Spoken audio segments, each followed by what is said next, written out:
அண்மை செய்தி. கார்த்திகை மகா தீபத்தை முன்னிட்டு திருவண்ணாமலையில் பக்தர்கள் குவிய துவங்கியிருக்கிறார்கள்.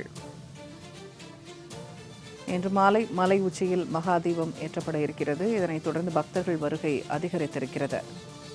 கட்டுக்கடங்காத கூட்டம் குவிந்து வருவதால் பலத்த காவல்துறை பாதுகாப்பு போடப்பட்டிருக்கிறது.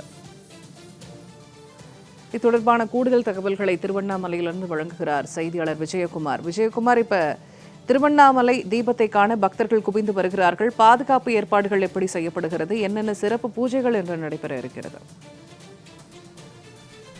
வணக்கம் பூர்ணிமா. நிச்சயமாக உலக பிரசித்தி பெற்ற பஞ்சபூத ஸ்தலங்களில் அக்னி ஸ்தலமாகவும் நினைத்தாலே முக்கிய அளிக்கும் திருத்தலமாகவும் விளங்கக்கூடிய திருவண்ணாமலை மாநகரில் அமைந்துள்ள அருணாச்சலேஸ்வரர் கோவிலில் கார்த்திகை தீப திருவிழாவை முன்னிட்டு இன்று அதிகாலை 4 மணிக்கு பரணி தீபம் ஏற்றப்பட்டது. அதனைத் தொடர்ந்து இன்று மாலை 6 மணிக்கு கோவில் பின்புறம் உள்ள 2668 அடி உயரம் கொண்ட மலை உச்சியில் மகா தீபம் ஏற்றப்பட உள்ளது. இந்த தீப திருவிழாவை காண்பதற்காக தமிழகம் மட்டுமின்றி வெளி மாநிலங்களில் இருந்தும் வெளிநாடுகளில் இருந்தும் பல லட்சக்கணக்கான பக்தர்கள் ராஜகோபுரம் முன்பு சாமி தரிசனம் செய்து அதனைத் தொடர்ந்து 14 கிலோமீட்டர் தூரம் கொண்ட கிரிவல பாதையில் நடந்து சென்று கிரிவலம் மேற்கொண்டு வருகின்றனர்.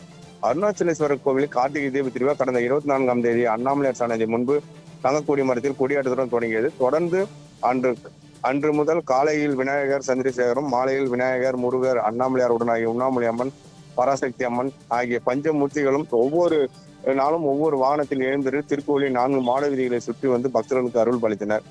இறுதி நாளான இன்று அதிகாலை கோவிலின் கருவறை முன்பு பரணி தீபம் ஏற்றப்பட்டது. அதனைத் தொடர்ந்து இன்று மாலை 6 மணி அளவில் திருக்கோவிலின் பின்புறம் உள்ள 2668 அடி உயரம் கொண்ட மலை உச்சியில் மகா தீபம் ஏற்றப்படுகிறது.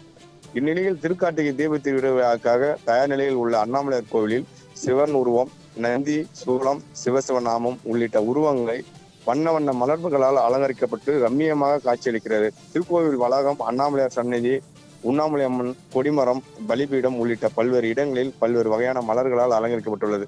இந்த தீப திருவிழா காண்பதற்காக தமிழகம் மட்டுமின்றி வெளி மாநிலங்களிலிருந்தும் வெளிநாடுகளிலிருந்தும் பல லட்சக்கணக்கான பக்தர்கள் இன்று மாலை மலை உச்சியில் ஏற்றப்படக்கூடிய மகா தீப தரிசனை காண வருகை தந்துள்ளனர். அது மட்டும் இல்லாமல் திருவண்ணாமலைக்கு பல லட்சக்கணக்கான பக்தர்கள் வருவது தரப்பட்டுள்ளதால் காவல்துறை சார்பில் 15,000 போலீசார் பாதுகாப்பு பணியில் ஈடுபடுத்தப்பட்டு கோயில் வளாகம் மட்டுமின்றி கிரிவல பாதைகள் முழுவதும் 1030 CCTV கேமராக்கள் பொருத்தப்பட்டு கண்காணித்து வருகின்றன.